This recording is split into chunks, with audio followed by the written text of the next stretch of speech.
sekedar mengingatkan, ini dapat pasien ronsen abdomen atau ronsen perut dengan diagnosa corpus callosum, adanya benda asing di dalam tubuh.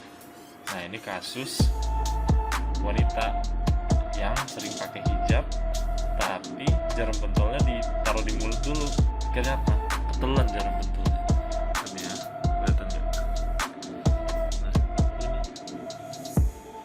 ini jarum pentol ini udah masuk ke usus. Ini kalau stuck selama 12 jam masih di sini aja operasi. Buat para wanita nih yang suka pakai hijab tapi jarum pentolnya taruh mulut dulu, ketelan akhirnya.